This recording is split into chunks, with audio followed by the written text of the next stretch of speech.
Okay, good day everyone. So welcome again for another update of uh, the 361 degrees flame 4 after 150 no, kilometer. So I've run this colorway, no. So this is my first flame 4. Um, so almost ano na siya 150 kilometer. And basically, when it comes to durability, so far wala pa siya ring problem, no. Kung makita niyo yung outsole yun sa ilalim, ayan. So, yan lang yung kanyang mga parang wear and tear nung sapatos sa outsole. Noticeable, not nearly, or kumbaga parang di pa rin. Meron na siya dito sa side, pero hindi ganun ka nakikita kung malayuan. But if you look closer to it, so merong unting gas-gas na siya. Pero hindi ganun ka no, yung sobrang grabe, yung tama niya. 450 for 150 kilometers, no, na naitakbo ko na tong sapatos. 5K, karamihan 5K. Tapos 9K, 10K, then long runs. Pero karamihan dito puro siya 5K and 10K ko lang siya nagagamit. I think yeah, it's good for speed runs. So interval, pwede maganda siya ang gamitin. For a pace na marami kasing nagtatanong about okay ba siya for let's say 7:38 ang pace. Yes, kasi ako yun ang ano ko pacing ko 7:38 if yung pinaka ano kong pace is 7 kung ano yan nasa train tapos nagsi 6:30 kasi hindi naman ako yung parang sobrang ano kasi I am a 5'9", so, ngayon 80 kilos ako, 81, so nag-increase ako ng 1 kilogram.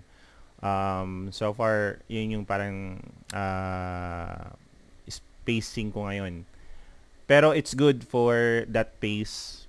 Pero more than that, I think okay pa rin siya, pero might as well if you're looking for a more comfortable shoes, baka alanganin lang ng onte if you are, let's say yung pace mo na nga nasa 8:30 or 9, even 9. Kasi mga for beginner, no, yung gusto lang parang a very slow runs, tapos or ilalakad mo lang siya. For pag maglalakad ka lang, parang sa akin hindi siya okay kasi iba yung kanyang form, no, so nakaganon yung paa mo, so parang makailang lang mapagod. But for speed runs, interval, or yung pacing na like 7, 6:30, okay na okay to, no, even for 7:30, but 7 I think mas better. Kung flat siya, no, yung comfortability magiging okay yan for a 8:30 pace. Long runs okay rin siya, no. Sabi ko nga yung mga nag 16, nag 15, nag 21k na ako. So I never, kumbaga hindi pa ako nag-marathon recently since I'm kumbaga kasi I have a problem with my both of my yung sa pa ako. Kaya yan. Ay hanggang 21k lang ko, half marathon. Now, kung magtatanong yung iba, I saw comments like okay ba yung ano niya sa loob? So maluwag ba siya? So space, yung space niya. Sa toe box okay na okay, no? Kasi pagdating lang dito sa part dito sa gitna, kailangan niyo lang luwagan yung ano niya. Okay, yung lace, yung pagkaka ano, no. Do not make it more tightened para lang ma-secure yung paa nyo. Yung tama lang. Kasi pagdating dito naman dito, masyado na maluwag yung sa toe box. May space yan. So, again, this is true to size na sapatos. Do not go above or, I don't know. Kasi ako, wide foot ako. So, size 11. So, pinili ko pa rin size 11. Again, overall, no, ang nagustuhan ko kasi talaga dito sa sapatos dito is yung durability niya. So it's almost ano na siya 150 kilometer. Still, no, matatag yung kanyang outsole. Even yung itong kumbaga parang part sa labas ng sapatos, walang masyadong damage pa, no.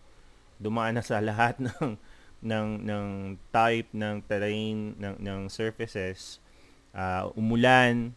So still it's parang mukhang bago pa rin yung sapatos. Okay? So that's it for my quick update of this 361 degrees Flame 4. See you again sa sunod naman na 200 kilometer kung okay pa rin ba yung sapatos na to. Okay? Thank you.